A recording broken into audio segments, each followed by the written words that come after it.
Hey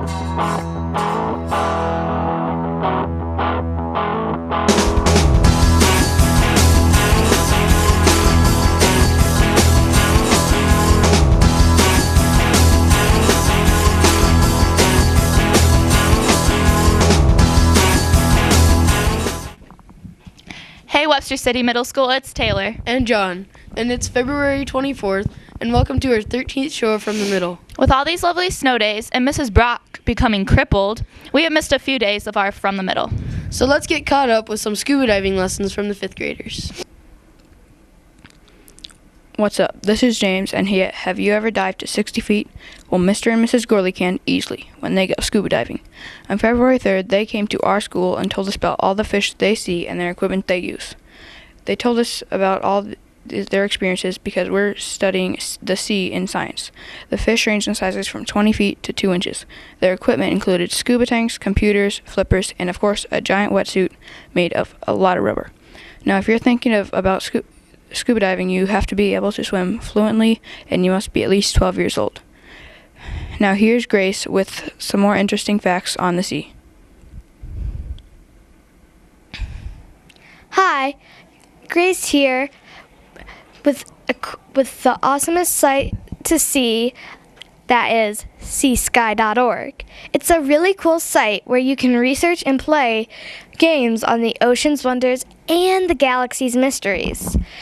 A really cool thing I found on this sea part of this amazing site is that you can look at pics of the creator sites on My Sea or My Aquarium, such as these. A really cool fish, coral, and even learn a thing or two from it. On the sky side of this out of this world site is a chance to take a tour of our galaxy. This shows you really amazing photos of all our planets, even Pluto. It also talks about comets and asteroids. Even learn stuff about our own planet that you might not have known.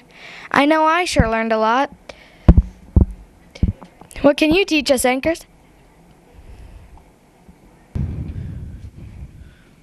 That sight to see was very cool. Yeah, I think I'm going to go check it out right now. No, John, we have to finish doing the anchors. I'm just going to look at this really cool site.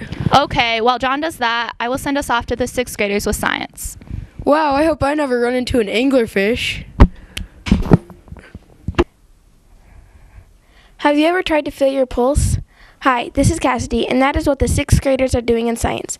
They take their pulse resting for 1 minute. Then they walked around the classroom and took their pulse again. Third, the 6th graders ran in place and took their pulse 3 more times. The 6th graders figured out that whenever they feel their pulse, their heart is pumping blood through the veins. Veins, arteries, and capillaries are all part of the cardiovascular system, aka circulatory system. We have been learning a lot and having a lot of fun. Now to Haley.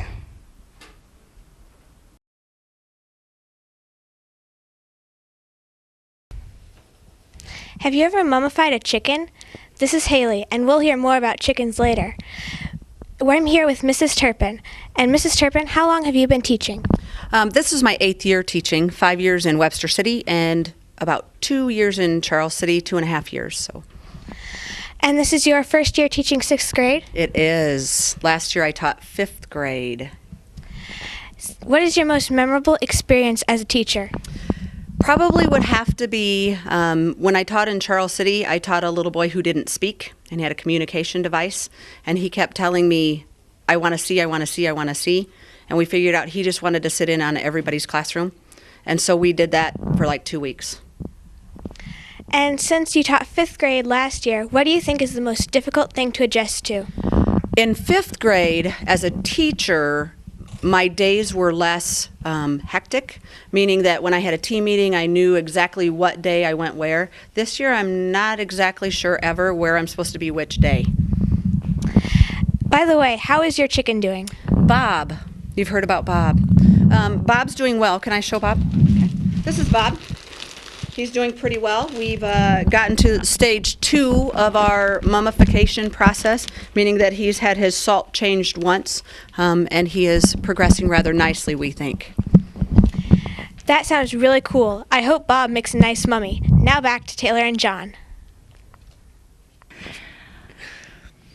Well, I never knew that about Mrs. Turpin. Neither did I. Remember reading that book, Milkweed, last year? Yeah, that was one of my favorites. Well, let's go get a recap with Noah.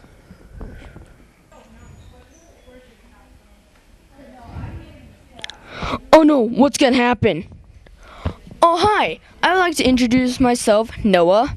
Recently, the 7th graders are reading a book in language with our language teachers called Milkweed.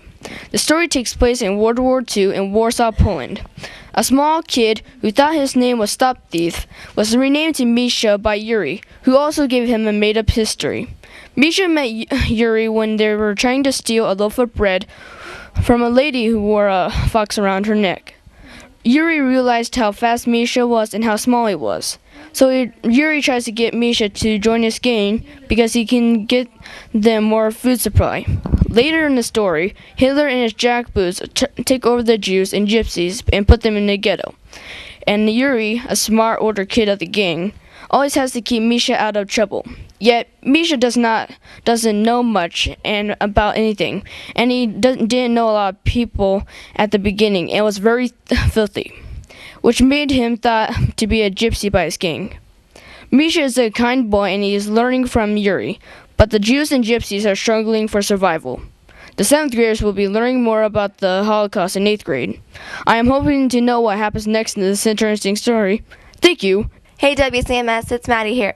On Tuesday, March 2nd, there will be a 6th to 12th grade jazz band concert in the Middle School Commons. Mrs. Coro is the director for 6th grade, and Mr. Anderson for 7th and 8th, and Mr. Stye for the high school jazz band.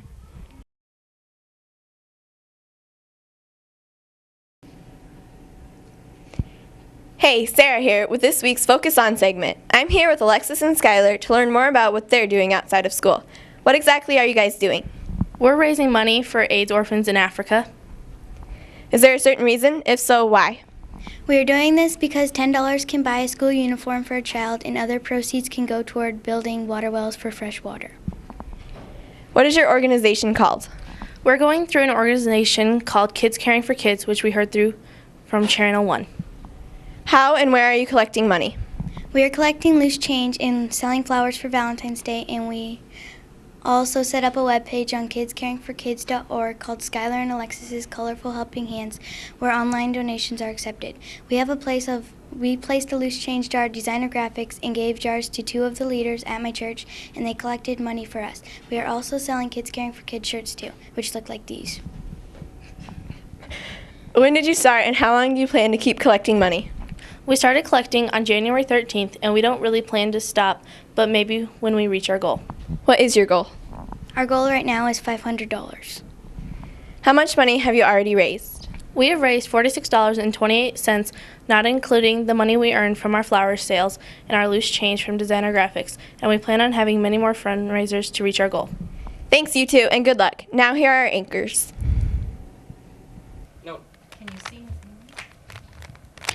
Well, good luck with that project of yours. So, John, what is your passion? Oh, wait, I already know. Rubik's Cubes. How did you know? Just a lucky guess. Well, let's go to Kaylin and learn more about the Project Explorer students and their passions. Hey WCMS, Madison Kaylin here.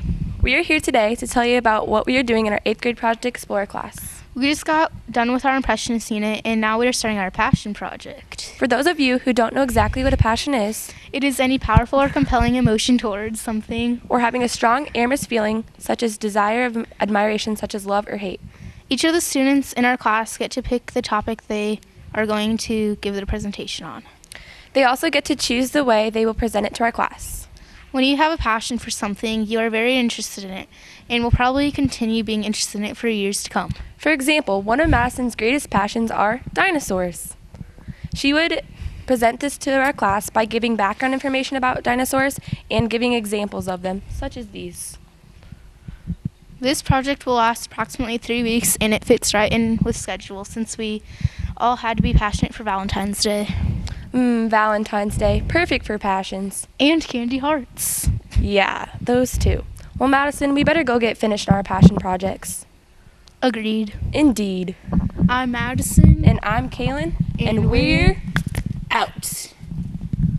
Well, I guess we have come to the end of our show. And thanks everyone for bringing in your pennies and change for the fundraiser, 80 for Haiti. We will be announcing later on the total amount we collected and when the SpongeBob Fun will take place. Well, see you See you next next time from the middle.